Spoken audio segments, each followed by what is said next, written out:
ሰላም ነው ጋሽ? ምን ፈለክ? እርሶን ፈልጌ ነው ጋሼ፣ እርሶን ፈልጌ ነው የመጣሁት። እኔ እሺ፣ ለምን ፈለከኝ?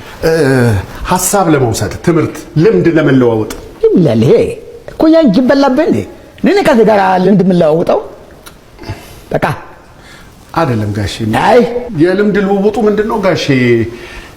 ያው እንደሚታወቀው እርሶ አሁን ጡረተኛ ኖት። በቀድሞ ህይወቶ በረኛ ነበሩ አይደለ?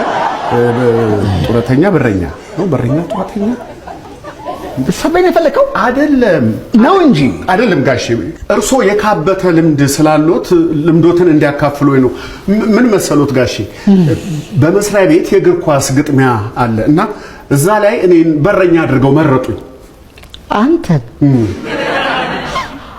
በረኛ እኮ አንተ በረኛ።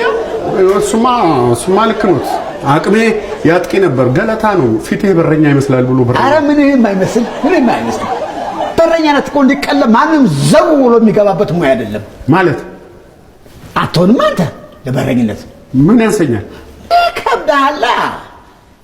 አየህ፣ ቁመት፣ ግርማ ሞገስ፣ ጥበብና ችሎታ ያስፈልገዋል። አንተ ደግሞ ሁሉም የለህም። ታዲያ እርሶ ምን? አይ ቁመት፣ ግርማ ሞገስ ምናምን አሉ። ስማ አንተ እንዲህ እንደምታይ እንዳልመስልህ። ልክ ጨዋታ ላይ ጀምር ጓንቴን ሳጠልቅ ግርማ ሞገሴ ያቅላል። እኔ ጎል ፊት ቆም ጎሉ አይታችም። ሞገሴ ፒቲ ጎል ነው እንዴ?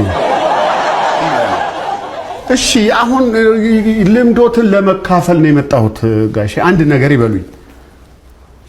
ያው መቼም በግድ ሰለፋለሁ ካልክ ውርደቱ የቤተሰቡም ጭምር ነውና በረኛ ማቻ አለው ተብሎ ስሜ ከሚጠፋ ጓንቴን አውርሳለሁ።